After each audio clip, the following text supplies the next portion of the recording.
Well, hey friend, if you are anything like me or most of my clients, you started building this business and like doing this thing and bootstrapping this together, you know, champion of Google University.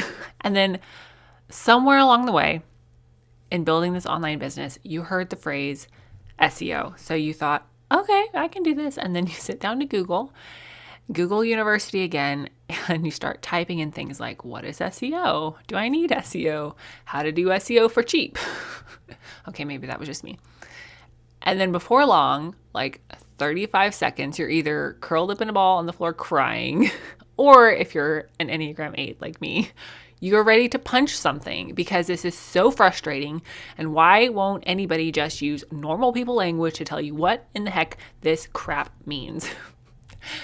So if that's you, then this episode is definitely for you. So be prepared to either take notes or just grab the freebie in the podcast description, but listen in as I'm going to explain SEO terms in normal people language so that you can stop wanting to punch someone.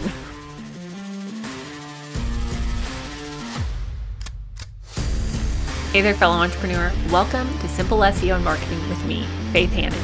Do you want to grow your business with organic marketing and finally feel like you can understand SEO? Are you scouring the internet for how to get more website traffic, SEO for dummies, and how to market on Pinterest?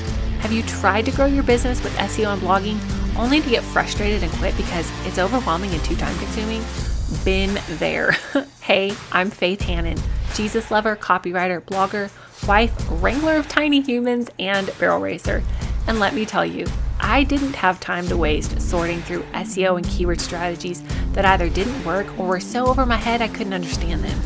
I honestly thought that SEO and blogging only worked for people with a PhD in tech jargon and a whole team of employees, until I learned these secrets. Good SEO strategies don't have to be complicated, and creating and marketing great content doesn't have to take more than a couple hours a week total. So pop in those earbuds, slam some coffee, and let's grow your business with simple organic marketing and a healthy dose of biblical encouragement along the way.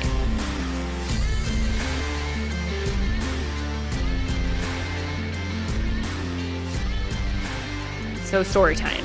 A while back, I was doing some work for a client, and part of my contract with this client was I needed to set up some stuff in their Google Analytics and do a lot of fancier things than I normally do with that. P.S.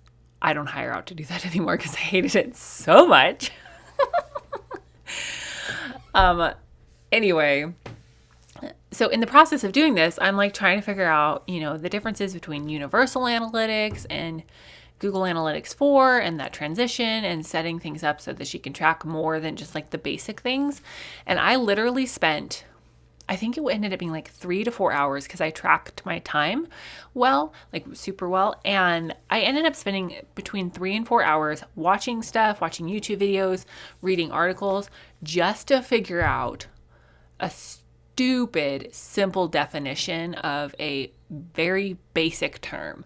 And the term was tags, which for Google Analytics, tags mean something different than they do for your website or your blog. So we'll get into that later. But my point was, like, I was so frustrated. Like, I wanted to just bang my head on my table, but it was a card table and that would have broke it.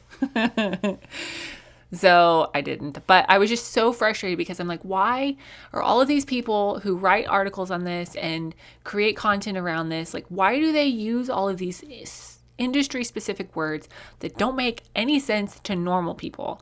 And I'm not dumb. Like, I'm not dumb, but I need things explained in language that I can relate to. And so out of all of that, like, I started just creating definitions, like the Faith version definitions in normal people language of all of these SEO and Google Analytic terms, because I'm like, I need to break it down and put it in language that my brain understands so that I don't have to sit there and refigure out what everything is every time I dig into something to try to figure out how to get more traffic and more leads for myself and clients. So consequently, I have created this SEO cheat sheet spreadsheet that I have given y'all as a freebie, which BT dubs, if you don't have it yet, just grab it. It's amazing.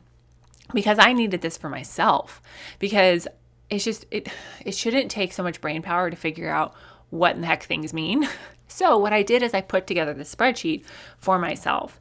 And if you don't have it yet, shameless plug, grab it and then don't unsubscribe, because I'm keeping it updated. Y'all, when I learn something new or have a better term or a better application for it, I update it. And it's a living document that you get access to for free. So anyway, my point is SEO should not be stupid complicated. Obviously, I believe that because the title of this podcast is Simple SEO and Marketing. But here's what I'm going to do for you today. I'm going to walk you through some of the terms, some of the SEO terms that you need to know, but I'm going to put them in normal people language and talk about how it applies to you as a business owner, so that we can kind of demystify SEO, make it simple, make it basic Betty, so that it's something that you can actually use to grow your traffic, grow your reach, and get more leads. And absolutely shameless plug, all of this and so much more is included in my course, Organic Marketing Framework, that releases January 5th. If you're not on the wait list, get your happy little tush on there, because waitlisters get a bonus group coaching session and $50 off the price, which the price is already a steal of a deal for how much information is in there and how much research and time has gone into this course. If you're still a little bit on the fence about whether this course is for you, then join the Lead Generation Bootcamp, where I will walk you through the 3 pillars to lead generation, and we'll do a live keyword research coaching call where people who are on the call live I'm just going to pick from the crowd and do some keyword research with you and for you for your business. So huge value. It's not just going to be another one of those like selling you stuff for an hour course where you never get that time back in your life, because I hate those. Ask me how angry some of those things make me. So I'm not going to do that to you in this boot camp. So if you're not on the wait list and you know this course is for you, get your little tookus on the wait list. And if you're not sure if this course is for you, then get in the boot camp. It's going to be so good. Live January 5th at 12 p.m. Central. Now, let's dig in. I don't know why I clap. Y'all, I clap. I'm sorry if you heard that, but whatever. So let's dig into this SEO cheat sheet to help you not want to punch people, because if you're an 8 like me, you want to punch people or things, not people, just things. So first of all, SEO. What is SEO really? SEO is short for search engine optimization, which you probably already know that. But what does it mean in normal people language? Really, SEO is simply how easy is it for Google and other search engines to figure out what's on your site, categorize it, and get it in front of the right people. Now, why does this matter? Because if Google can't figure out what's on your site, then they're not going to put it in front of the people that are searching for whatever it is you offer. Now, always we want to create content for humans first and then optimize for search engines. But at the end of the day, it doesn't matter how good your content is. If search engines can't categorize you and help figure out like what in the heck you're talking about, then they're not going to put your stuff in front of people, because a search engine's job is to help people find what they're looking for. So if they can't categorize what in the heck you do, then they're not going to put your stuff in front of people. And there are so many things that affect your SEO on your website, down to like load speed. How long does it take your website to load? What keywords are you using and where are they? Onto how often do you post content and how many people link back to your content. So SEO is not like a one and done type of thing. Really thinking about SEO in your marketing strategy means that you are constantly thinking about how are people searching for this? How can I make it easy for Google to index? And then honestly, it should be part of your entire strategy for marketing your business, right? Now, the next term that I want to talk about is search engine results page, or SERPs, which is really just the page of results that shows up on your computer screen or your phone screen after somebody types something in. Somebody types in a query or a question. Now, everybody wants to show up on page like number 1, right? Like, let's be honest. That's everybody's goal for every piece of content, because, we're kind of a go big or go home people, myself included. But really, ideally, showing up on the first page of the search results, especially if it's a term or a question that's searched a lot, is ideal. Like showing up on the first page is a great goal. Now, are you going to show up on the first page for everything? Probably not. And that's okay, because you're not trying to get found for everything. You aren't Walmart. God bless Walmart.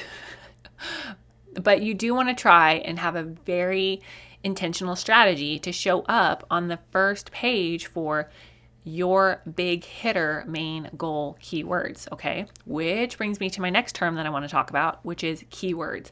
So just think of keywords as the main word or the main focus word or the main group of words that somebody types into the search bar that you are hoping to get found for. Now, some people break down keywords into multiple groups, like keyword singular or long tail keyword, which means more than one keyword together, or just keyword phrase. I pretty much use them all interchangeably because for the majority of my clients and the majority of my work, everything is keywords. Like nobody is going for a singular word, okay? And that's okay, really. I mean, if you think about it, like somebody typing in dog, the chance of them wanting to buy exactly the dog sweater that you sell is pretty slim because they're just looking for pictures of a puppy, right? So it's okay to be more specific in your keyword strategy. Now, keyword competitiveness, which is my next word I want to talk about today. Keyword competitiveness or keyword difficulty is simply how hard is it to show up in the first 10 results on Google or whatever search engine people are using, okay? If a keyword is super difficult, then it's going to be harder to show up for. And it depends on a lot of things. The difficulty depends on, how big are the companies trying to go for that? Like if you're a shoe company, you're going up against Nike and Adidas and Reebok. Like those are some big names that you're going up against, versus if you are a business that teaches people how to make their own moccasins out of deer hide and you have a super niche market, your competition for everything is going to be smaller because there's less competition in that business, right? So when you're choosing your keywords, bonus note, you need to keep in mind how competitive or how difficult that keyword is going to be to rank for. Now, if you are wanting more on how to do keyword research, episode 13, I walk you through doing keyword research in depth. Next episode on Friday, I'm going to talk a little bit more about doing keyword research the right way. And if you're just like, Faith, I ain't got time to learn all this, I do not want to learn about keyword research, please just help me with it, fix it, Faith, then you're going to need to book a keyword research strategy call, which I'm actually booked out for the rest of this year and the first half of January. So if you want a keyword research call, go ahead and buy it. And then you're going to have to book in the second half of January or maybe on even into February, because y'all are just so awesome and have been booking keyword research calls. And I love it because it's so fun to get to sit down with you guys and figure out exactly which keywords are going to be right for your business and your audience. Now, let's talk about the next search term, the next SEO term, and that's organic marketing. So organic marketing in its purest form is simply just marketing that you did not pay advertising dollars for. Now, is it free marketing? No, because you or your VA or your team is spending time and money to work on your SEO and your blog and your podcast, but you're not spending dollars to get that content in front of somebody as far as like I'm buying an ad spot, right? So that's the difference between organic marketing and paid advertisement. Now, do they each have their place? Yes. Do I know anything about paid advertisement? No. Because I'm just like in the, organic marketing camp. Like I really believe in building trust and marketing organically and using all of the channels that are actually working to market my business organically and help my clients market their business organically. But does paid advertising have its place? Yes, absolutely. Right, now the next term that I want to talk about with y'all today is the term headings map. So really and truly, if you're going to have a good HTML friendly heading map on your website, you want to outline it like you would have outlined an essay like back in middle school or high school, like the Roman numeral outlines. Remember those? I remember thinking that I just felt so cool. I'm like, oh my gosh, I'm so fancy with my Roman numerals after I learned how to do Roman numerals, because I'm pretty sure I missed that. I missed that memo in earlier school, but whatever. Anyway, think of your headings map or your HTML, like your headings layout. Let's talk about headings layout on your website and on individual pages as like the Roman numerals, 1 being like the main title point, and then 2 being like, okay, this is going to support point 1, and then you have another 2 that's, another one that's supporting that, and then your 3s are like your subpoints. Think of it like that, okay? Now, for Google's sake, they care the most about the title, right? The most important text on your page is your H1 text. So if you're on the DIY train, you want to map out your text on your page like you would map it out, quote, with like back in the day with your outlining and Roman numerals, meaning that you want your H1 text to be the most important, your most important keyword phrases in there, and then your H2 text all will be secondary, and then your H3 will be after that. Okay, now the next term that I want to talk about today, we'll do 2 more, and then if y'all love this episode and want more episodes like this, just let me know. But the next one I want to talk about is alt text. So what is alt text? Well, essentially, alt text is, the purpose behind alt text is to give screen readers something to read for the visually impaired, so that when they come across an image, a picture, or a graphic, the person that needs a screen reader is not just like, they're not just in the dark. Like, they know what's going on the website. And the alt text just gives the screen reader something to do, something to say, to communicate what's on that page, because we're such a visual society, right? Like, just think about if somebody was on your website and they couldn't understand any of the images, like, would they actually be able to understand the content on your website? So that's why alt text matters. Now, a lot of people, myself included, have abused this feature in the past. When I first figured out that you could put keywords places, I was like the queen of keyword dumping. And I'm pretty sure, if I remember correctly, I'm pretty sure I had a list of my quote keywords that I thought were good keywords. They were not. They were terrible in hindsight, but I thought they were good. I thought they were my keywords, man. And I copied those keywords and I pasted them in the alt text for every image on my website. Everyone. It was horrible. In hindsight, I'm like, oh my gosh, it was so bad, so bad. Anyway, I did it, right? Y'all, I've learned all of this, a lot of it by doing it the wrong way. Now, as far as like using alt text strategically for your business, I do believe that your alt text should describe what is in the image, okay? But I also think that it's okay to integrate a couple of keywords, a couple meaning a couple, like 2 or 3. I do think that it's okay to integrate a couple of keywords into the description in an authentic way, okay? And BT dubs, in my course, Organic Marketing Framework, y'all, I have a formula for you on how to write alt text for the photos on your website, because a big part of this course is going to be optimizing the back end of your website so that you can actually generate leads from your website, and it's a continual lead generation machine for you. Again, you just need it. It's so good. I'm so excited about it, and it's not just because I made it. Now, the last term that I want to talk about today, and then I'll let y'all go, is image names. So the image name is simply just the name of a file, the name of a picture file.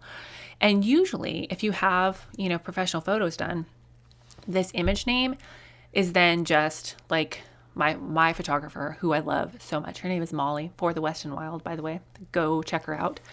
So when I got my images back from her, they were named FTTW _ whatever image number it was in this series, which obviously, like, that's how they're keeping track of stuff. But if I upload that straight onto my website, just like that, that doesn't do anything for my searchability. And more people are actually using images to choose which website they search or click on when they search for something. So naming your images strategically is getting more and more important for SEO and lead generation and organic traffic. Now, should you dump a bunch of keywords in your image name? Also no. Also no. But it is okay to name your images strategically for the page that they're on. All right. Now, I also have a formula for this in my course. Again, if you're not on the wait list or not in the boot camp, get your little tookus in there because I'm going to walk you through so many things, give you so much tangible step-by-step screen share. This is how you do it stuff in the course. So that's all for today. I don't want to keep y'all too long. And I know that sometimes this like definition stuff is a little bit boring. Ask me how I know. But it's also super important because I want you to understand what you're doing. I want you to know how to grow your business using organic marketing. I want you to be able to understand SEO and feel confident in what you're doing to grow your business. So I'm just going to pray for y'all and then I will chat with you again Friday. So Lord, I thank you that you give us ears to hear and a mind to understand, Lord, that you've given us the mind of Christ.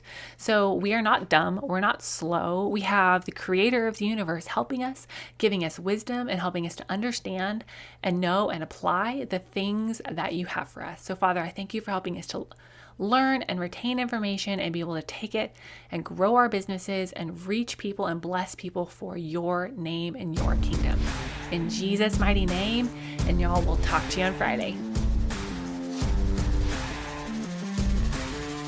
Thank you so much for listening in today. Hopefully this episode gave you some really tangible tips for better SEO and marketing to get more leads and more sales from your website. If it did, can I ask you a quick favor? Would you please share this episode with a friend and then just take 10 seconds and go leave a written review on Apple Podcasts.